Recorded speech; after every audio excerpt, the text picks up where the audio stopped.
Quiero saludar a todos los hermanos que están compartiendo el mensaje de la palabra de Dios, algunos familiares, consiervos también que pueden compartir, podemos juntos unirnos a través del estudio de la bendita palabra de Dios. Y hoy vamos a estar hablando acerca de el propósito de Dios. Ahora pues, levántate y pasa este Jordán. Es lo que era el propósito de Dios para levantar a Josué. Ahora pues, levántate y pasa este Jordán.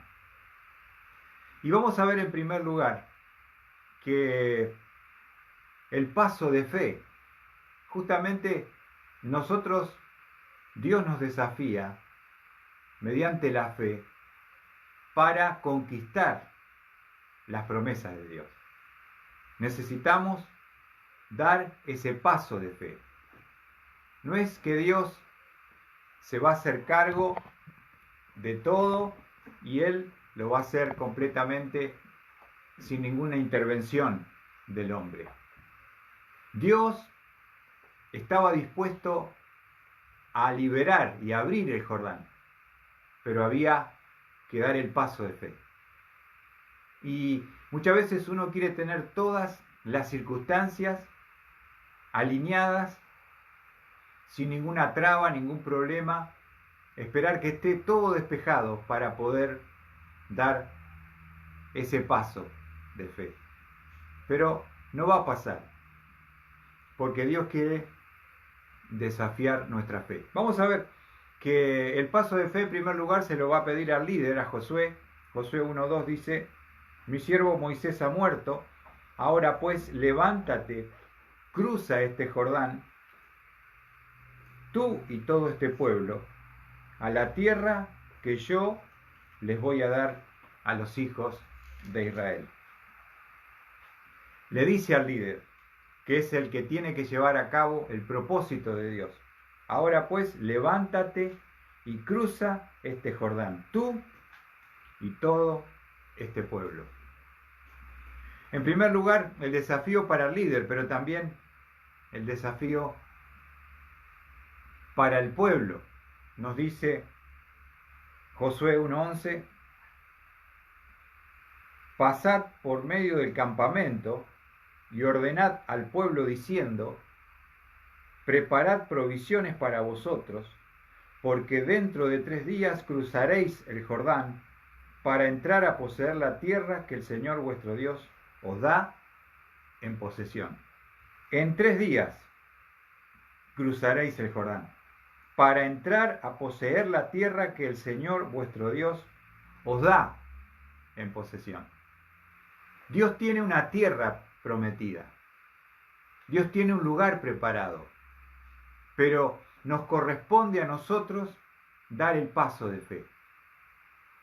Y no es que tiene que estar todo liberado, alineado, sino que justamente el Jordán que es un río que hay en Israel, que nace en el monte Hermón, a 3000 metros de altura, y recorre unos 360 kilómetros, y desemboca en el Mar Muerto.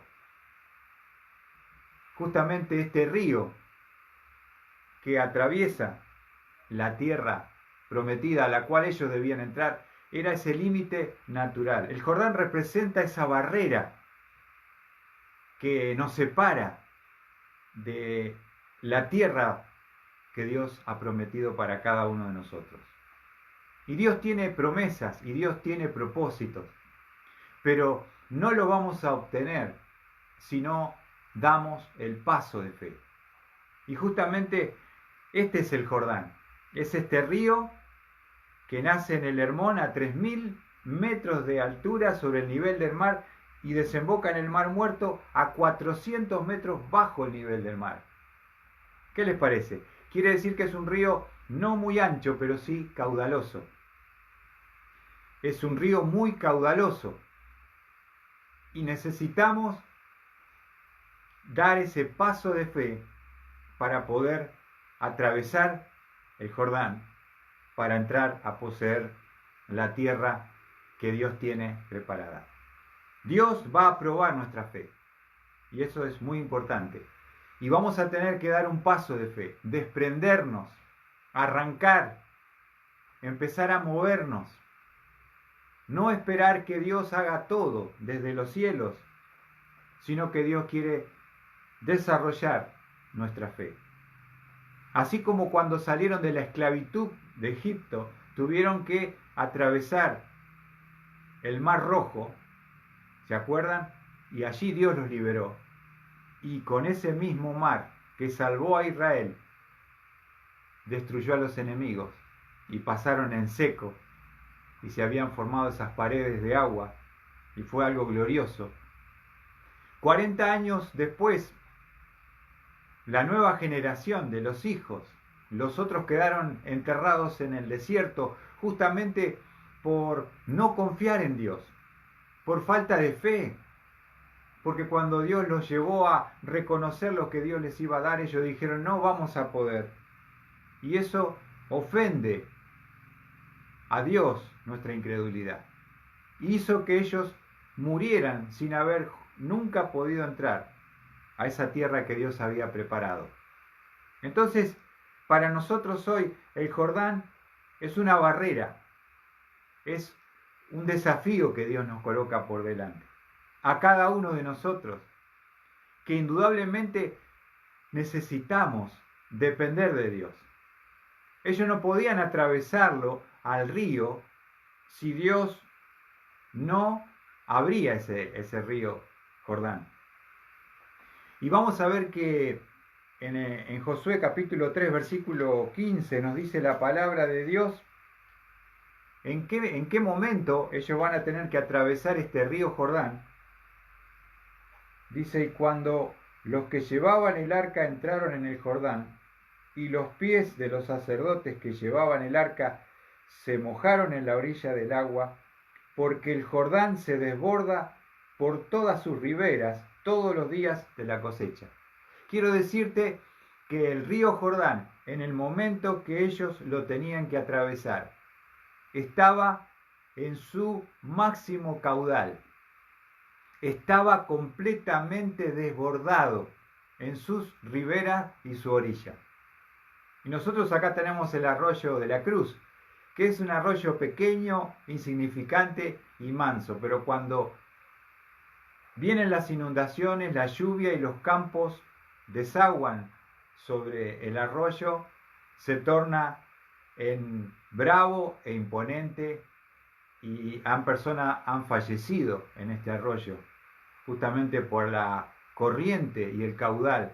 Y justamente cuando Dios le va a pedir a Israel que deben entrar y dar ese paso de fe, cuando el río está desbordado, cuando está en su máximo caudal, cuando vos lo escuchás que ruge ese río, que baja de 3.000 metros a 400 bajo el nivel del mar, con toda su furia, y uno dice, tenemos que dar el paso, tenemos que dar el paso de fe. Tenemos el Jordán, que es esa barrera que nos separa de lo que Dios nos quiere dar. Y justamente es un paso de fe que el líder, Dios le dio ese propósito y ese mandamiento a Josué, y Josué se lo va a transmitir y trasladar al pueblo. Dentro de 3 días cruzaréis el Jordán para entrar a poseer la tierra que el Señor vuestro Dios os da en posesión. Y eso es lo que agrada a nuestro Dios, que nosotros sus hijos podamos dar pasos de fe. Dar pasos de fe. Cuando no vemos nada, cuando parece que no hay nada. Cuando uno dice, ¿cómo vamos a hacer? ¿Cómo lo vamos a adquirir? ¿Cómo lo vamos a tener? Y no hay nada, uno por la fe comienza a moverse y Dios comienza a proveer y a darnos aquello que queremos poseer. ¿Cómo se posee esa tierra? Por medio de la fe. Sin fe, recuerden Hebreos 11:6, es imposible agradar a Dios. Ahora, estaba pensando en cuanto a la fe. La fe es alimentada por la palabra de Dios.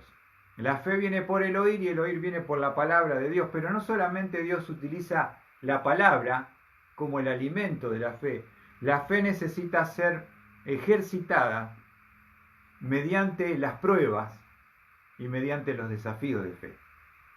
Que vos querés tener algo, querés hacer algo, pero no sabés cómo va a ser, pero sí estás confiando plenamente en que Dios, cuando des el paso de fe, el río se abrirá.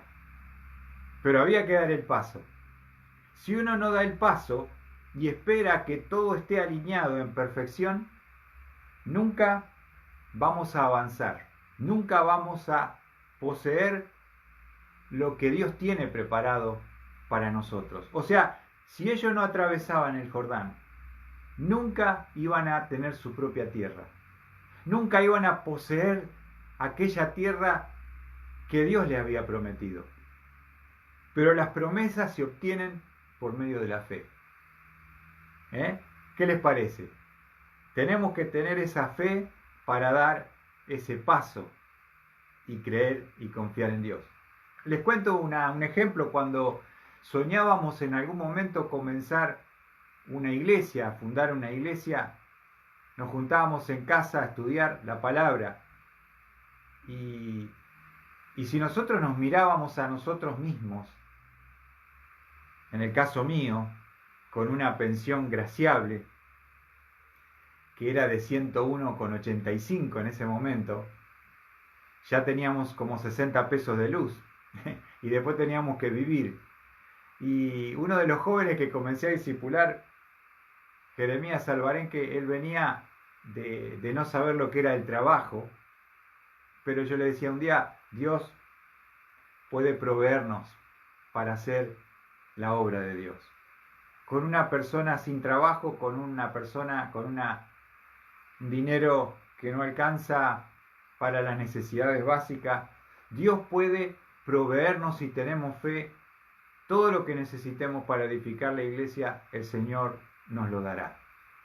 Y es esa fe que agrada a Dios, que podemos por la fe contemplar lo que no se ve. Tenemos esa certeza, esa convicción, como nos dice Hebreos, y poder disfrutar adelantándonos por medio del paso de fe. ¿Cómo está tu fe, hermano? La fe viene por el oír y el oír por la palabra de Dios. La fe es probada y la fe es desafiada, justamente como lo va a hacer Israel. ¿Con qué soñás en tu vida? ¿Cuáles son tus expectativas?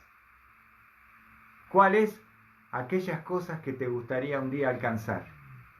Y vos te mirás a vos mismo, ves tu debilidad, tu falencia, tu falta de recursos, pero eso no es un problema.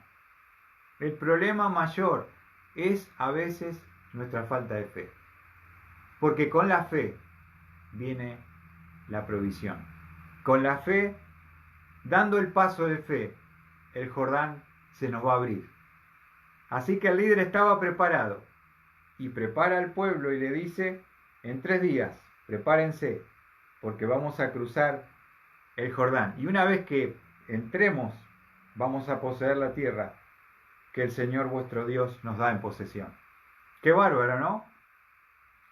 Allí está Josué, un líder de fe. Necesitamos que el líder sea de fe para que el pueblo también pueda ser un pueblo de fe.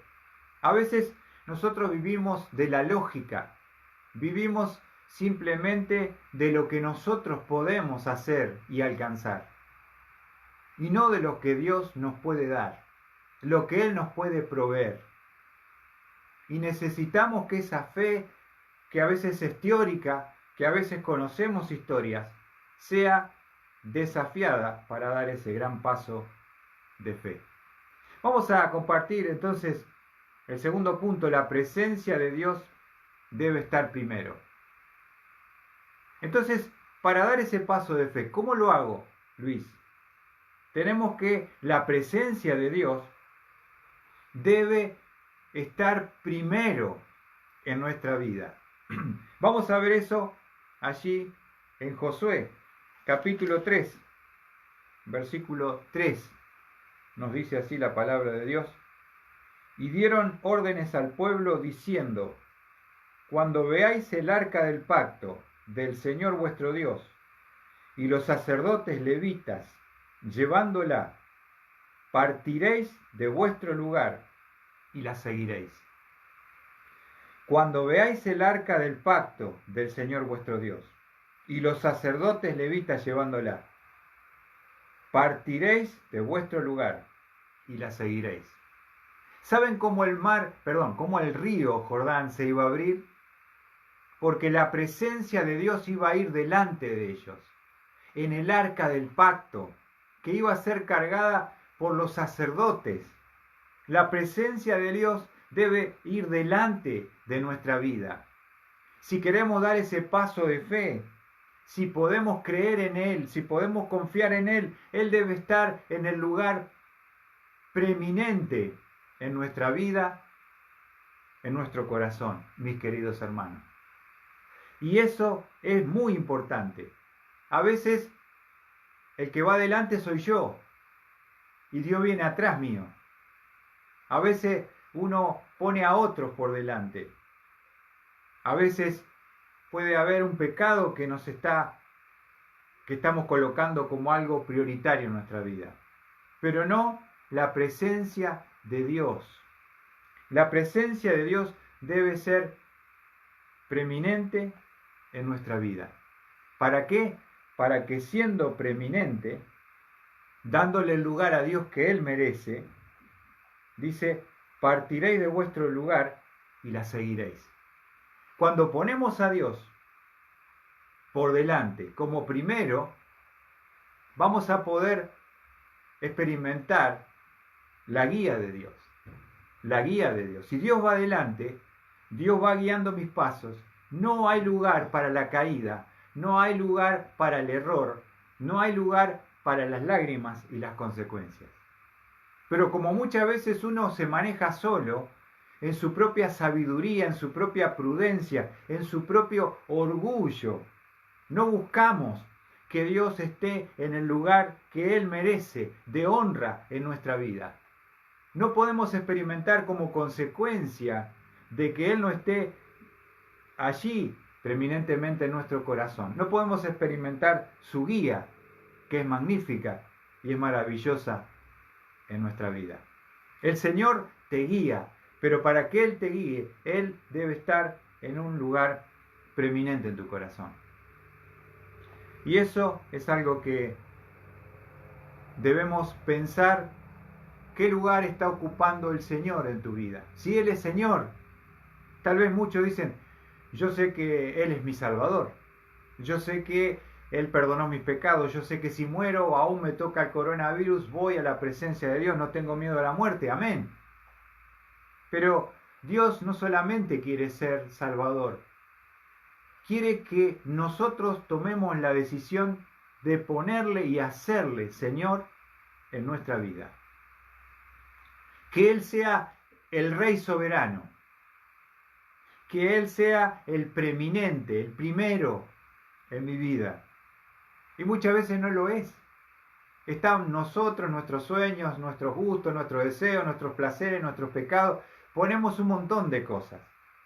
Y Dios está en el tercero, cuarto, quinto lugar, allí relegado.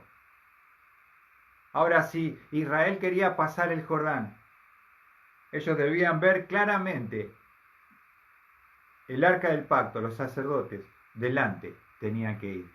Ellos van detrás. Y estaba pensando en una porción maravillosa que se encuentra en el libro de Efesios.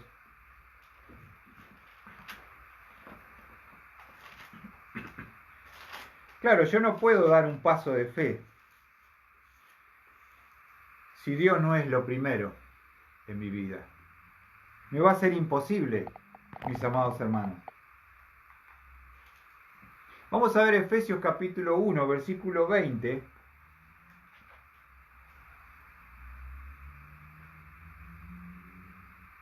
Efesios capítulo 1, versículo 20 dice, el cual obró en Cristo cuando le resucitó de entre los muertos y le sentó a su diestra en los lugares celestiales. Está hablando de la posición que Cristo tiene delante del Padre.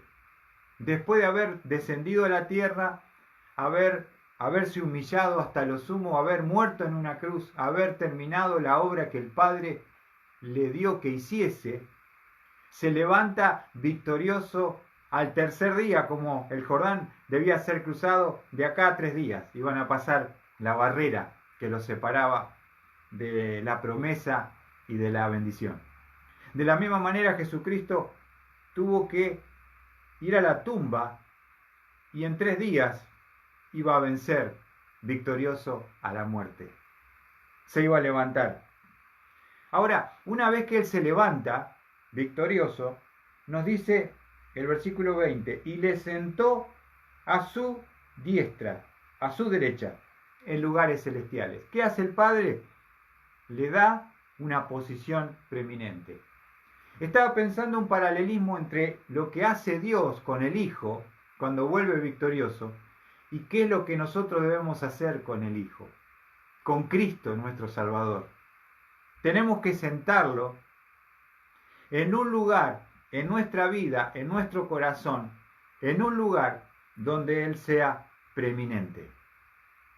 En el mejor lugar del centro de mi corazón debe estar entronado Jesús. Él ocupa el lugar, el Señor, que yo le doy en mi vida. Él merece ser el que esté sentado en el centro del trono de mi corazón. Pero saben, a veces hay otras cosas que son más importantes que el Señor.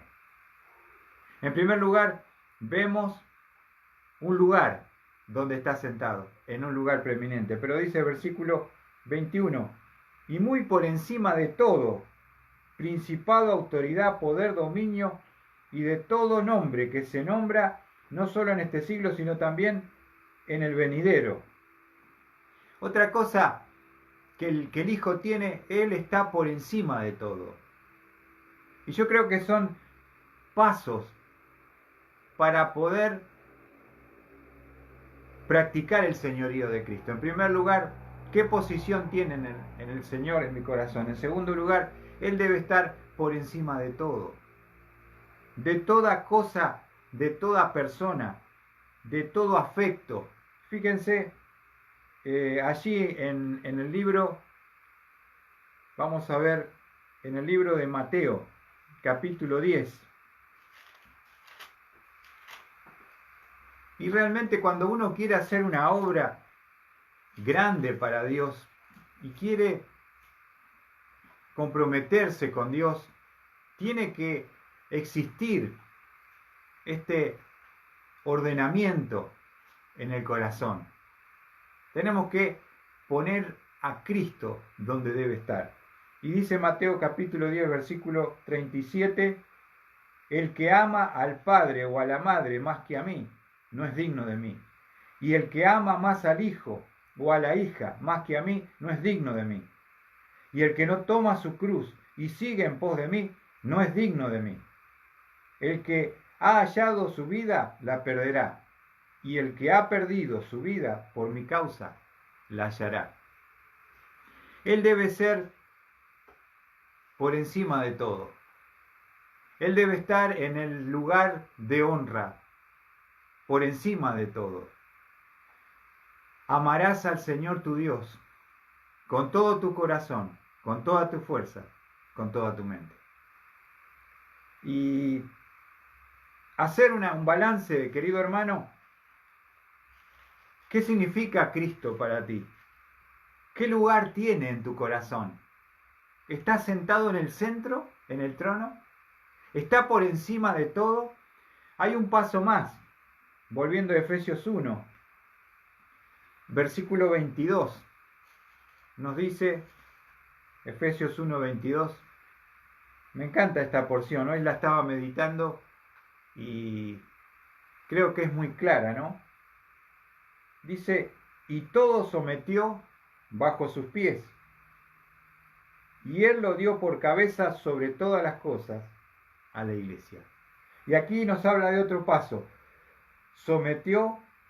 Todo sometió bajo sus pies. Y si Cristo es Señor, primero tiene que estar sentado en el lugar que le corresponde.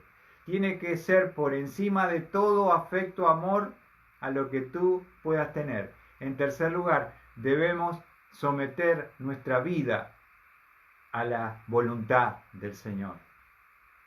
Muchas veces uno no quiere someterse, colocarse bajo la autoridad de Cristo. Quiere ser salvo, quiere ir al cielo, quiere hacer su vida, cumplir sus sueños. Nadie quiere ceder nada, nadie quiere pagar un precio, nadie quiere sacrificarse por Cristo. En otras palabras, no nos estamos sometiendo plenamente a Él. Y aquí nos dice todo sometió bajo sus pies. Y una vida que practica el señorío es una vida que se somete completamente al Señor. Fíjense en Romanos, capítulo 6. Romanos 6, versículo 16. Dice, ¿no sabéis que cuando os presentáis a alguno como esclavos para obedecerle, sois esclavo de aquel a quien obedecéis, ya sea del pecado para muerte o de obediencia para justicia? En segundo lugar, dice el versículo 17, pero gracias a Dios que aunque erais esclavos del pecado, os hicisteis obedientes de corazón a aquella forma de enseñanza a la cual fuisteis entregados. Y habéis sido libertados del pecado y os habéis hecho siervos de la justicia. ¿A quién nos estamos sometiendo? Terminamos siendo esclavos. Esclavos por amor de Cristo es lo mejor que podemos escoger. O esclavos del pecado, o esclavos del diablo, o esclavos de mil cosas que pueden estar sometiendo mi vida. Y por eso nos dice el versículo 16, que cuando os presentáis a alguno como esclavos, para obedecerle sois esclavos de aquel a quien obedecéis. Y eso es la sumisión, la obediencia total a Cristo. Lo que Él manda, lo que Él pida, lo que Él diga, yo lo voy a hacer. Santiago 4:7, fíjense, otro pasaje magnífico. Hablaba de la carnalidad de aquellos hebreos a los cuales Santiago le escribe. Y llegando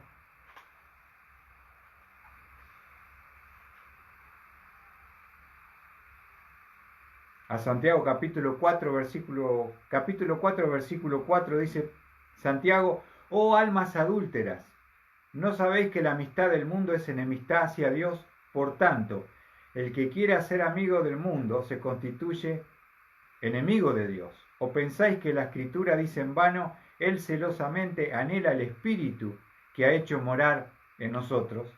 Pero Él da mayor gracia, por eso dice, Dios resiste a los soberbios y da gracia a los humildes. Por tanto, someteos a Dios, resistid pues al diablo y huirá de vosotros. ¿Saben cómo vencemos al enemigo? Primero dice Santiago, un imperativo, sométanse a Dios. Nosotros muchas veces somos desobedientes, somos rebeldes. Queremos hacer lo que nosotros queremos hacer, no lo que Él nos pide que hagamos. Y dice, someteos pues a Dios. Debemos colocarnos bajo su autoridad. Decirle, tú eres Señor de mi vida. Yo me someto bajo tu autoridad, bajo tu palabra, bajo tus propósitos, tus deseos y tus designios. ¿Cuántos hijos de Dios hay que tienen esta decisión en sus vidas? Y eso es algo que le agrada a Dios. Y dice, resistid pues al diablo. Sometido a Dios, bajo su autoridad, en obediencia, puedo enfrentar al enemigo, resistirle, oponerse cara a cara, y hay una promesa, y huirá de vosotros. Siempre el enemigo está susurrando a nuestra vida. Es interesante porque el diablo nos dice, no le obedezcas a Dios, no te comprometas con Dios, no seas fanático. Y de esa manera estamos siendo rebeldes hacia Dios y sometiéndonos al enemigo de Dios. Y Él es el que susurra y maneja a través de sus sugerencias nuestras vidas. Y la gente está sometida al diablo y ha dado la espalda a Dios. Qué tremendo, ¿no?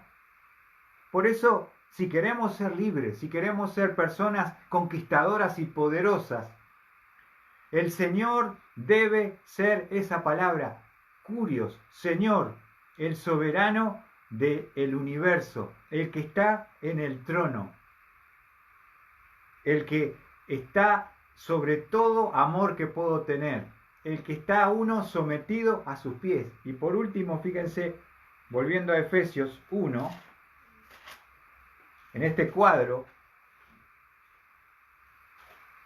de colocar al Señor como el Padre lo pone, el último paso, nos dice Efesios 1:23, la cual es su cuerpo, la plenitud de todo aquel que lo llena todo en todo, la cual es su cuerpo. Está hablando de la iglesia, la plenitud de aquel que lo llena todo en todo.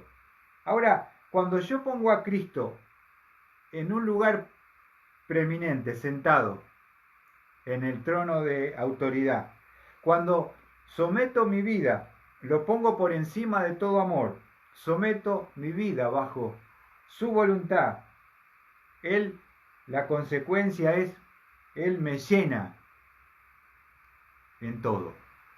Podemos experimentar, mi amado hermano, la llenura del Espíritu Santo. Él lo llena todo. Cristo, porque Él es Señor. Y muchas veces no tenemos poder, no tenemos fortaleza, porque nos falta la llenura del Espíritu Santo. Porque somos desobedientes, porque no confesamos nuestros pecados, porque no queremos ponerle a Él en el lugar que Él se merece. Pero cuando damos esos pasos, lo vuelvo a repetir. En primer lugar, el versículo 20, sentarlo en el lugar de preeminencia, ponerlo por encima de todo afecto, someter mi vida bajo sus pies. La consecuencia va a ser la llenura del Espíritu Santo, de Dios, como nos dice Efesios 5:18, y no os embriaguéis con vino, en lo cual hay disolución, sino sed llenos del Espíritu Santo. ¿Ven? La llenura viene como consecuencia de qué lugar yo le estoy dando al Señor en mi vida. ¿Está sentado en el centro, en el trono? ¿Está sobre todo amor o afecto sobre la tierra? ¿Está sometida mi vida a Él en lo que Él me demanda y me pide? Entonces experimentaré que Él me llene completamente hasta desbordar de su presencia que mora a través del Espíritu Santo. A cada uno mediante esos pasos de fe maravillosos. Qué maravilla, hermanos, qué maravilla. Y volviendo otra vez a Josué, el paso de fe ya lo vimos. En segundo lugar, la presencia de Dios debe estar primero. Entonces,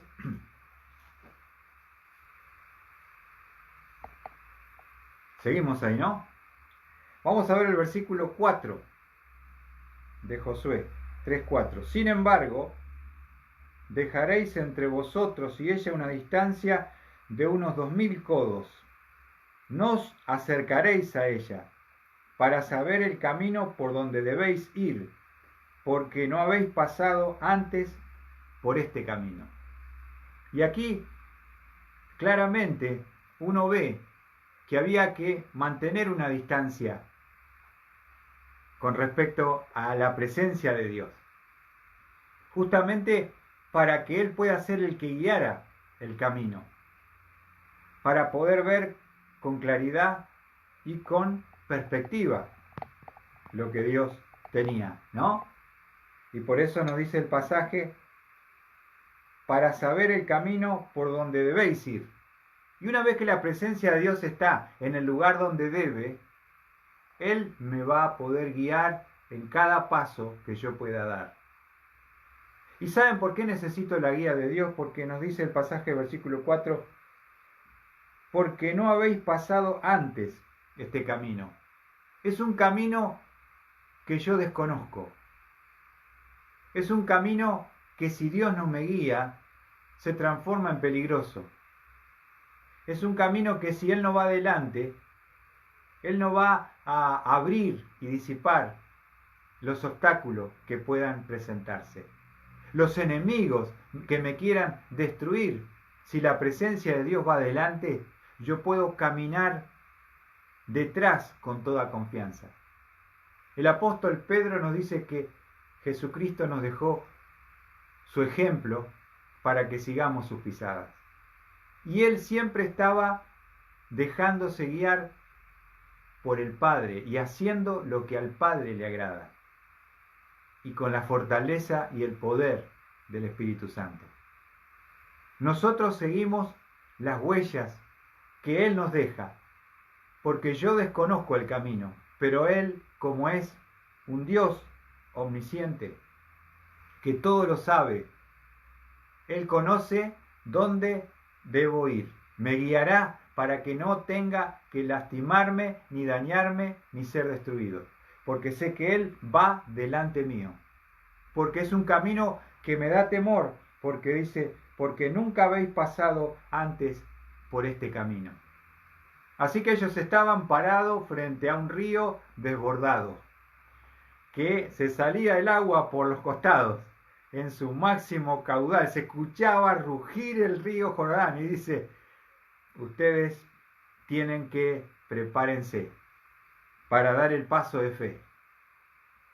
Yo me voy a hacer cargo del Jordán, pero ustedes deben dar el paso de fe.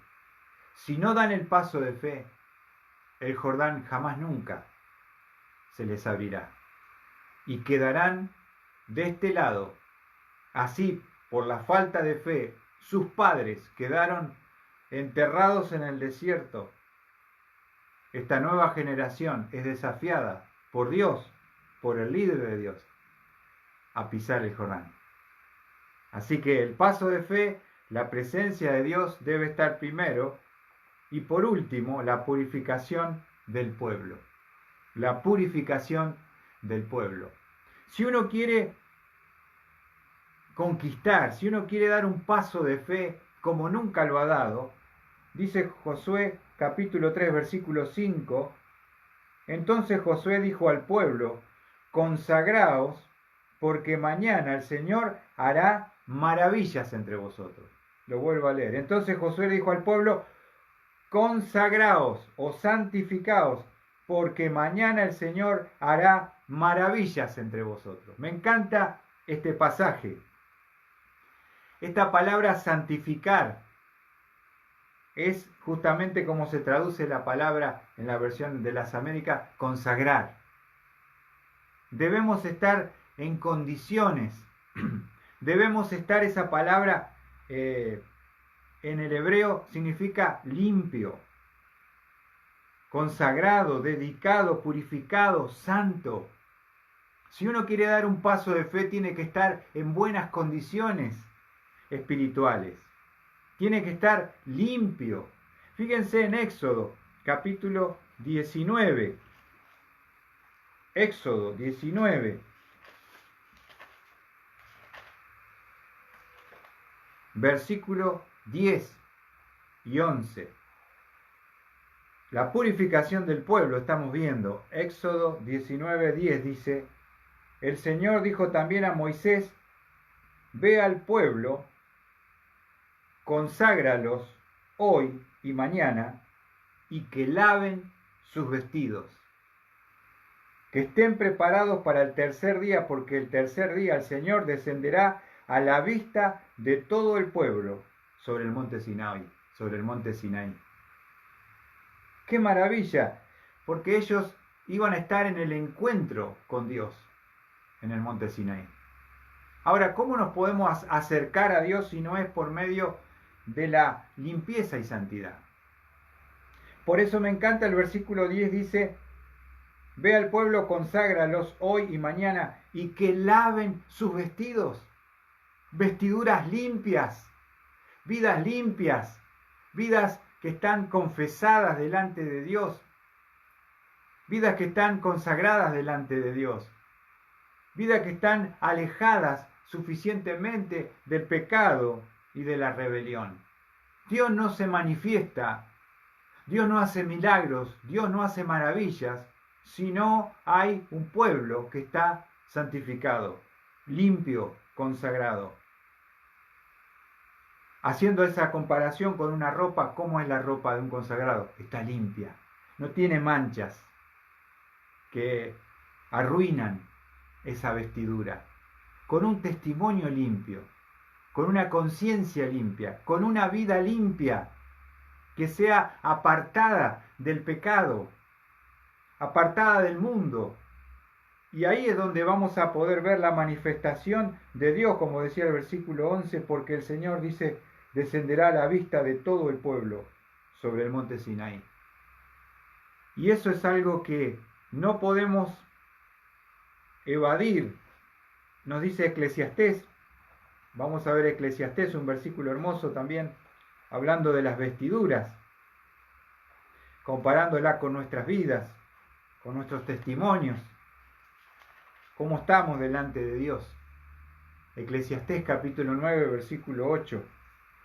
Me encanta este versículo, dice: en todo tiempo sean blancas tus ropas, y que no falte ungüento sobre tu cabeza. Mira lo que dice: en todo tiempo sean blancas tus ropas. ¿Cómo se preparaba? Ropas blancas, limpieza, pureza, santidad. Sin ese requisito no iban a poder dar el paso de fe. Primero poniendo a Dios donde debe estar, pero también con una vida purificada, con una vida limpia, con vestidos limpios, como cuando habla Apocalipsis 19, dice que estaban delante de la presencia con vestiduras de lino, blancas y resplandecientes. Esa pureza, esa blancura es representación de una vida diferente, distinta, de santidad. Y nos dice, para terminar, Hebreos 12, versículo 14. Hebreos 12, y termino con este versículo maravilloso. Hebreos 12, versículo 14. Dice: buscad la paz con todos y la santidad, sin la cual nadie verá al Señor. Dos cosas nos pide el autor a los hebreos. Primero, paz con todos, pero también dice: y la santidad, sin la cual nadie verá al Señor. No podemos ver al Señor sin santidad. No podemos experimentar los milagros de Dios sin la santidad. Recuerdo un principio que había aprendido cuando estaba estudiando en Monte, que decía: sin pureza no hay poder. Y Dios muchas veces no muestra sus maravillas y sus milagros porque nosotros tenemos las vestiduras completamente abandonadas y sucias. Y queremos vivir una vida de desobediencia, de poner cualquier cosa más importante que el Señor. Y por eso uno morirá sin experimentar todo lo que Dios ha preparado, ese plan desde la eternidad para cada uno de nosotros. Mis hermanos, tiene que haber una purificación de nuestras vidas, la purificación del pueblo. Santifíquense, purifíquense, conságrense. ¿Por qué? Porque el Señor mañana hará maravillas entre vosotros. Pero ¿cómo debe estar este vestido? Blanco, limpio, resplandeciente. Y entonces nos preparamos para ver al Señor, para verlo manifestado con poder, para ver cómo se abren las aguas, cómo podemos entrar a conquistar esa tierra que Él preparó. Pero tiene que haber esos pasos que tenemos que dar, el paso de fe, la presencia de Dios, la purificación del pueblo, para poder ver cómo el Jordán, Dios mediante, lo veremos el próximo domingo, se va a abrir delante del pueblo, delante de aquellos sacerdotes que van a ir al frente para dar el paso y mojarse los pies para entrar a poseer la hermosa tierra que Dios tiene preparada. Que Dios les bendiga y bueno, nos volveremos a encontrar Dios mediante el otro domingo para seguir estudiando la palabra del Señor. Que el Señor les bendiga.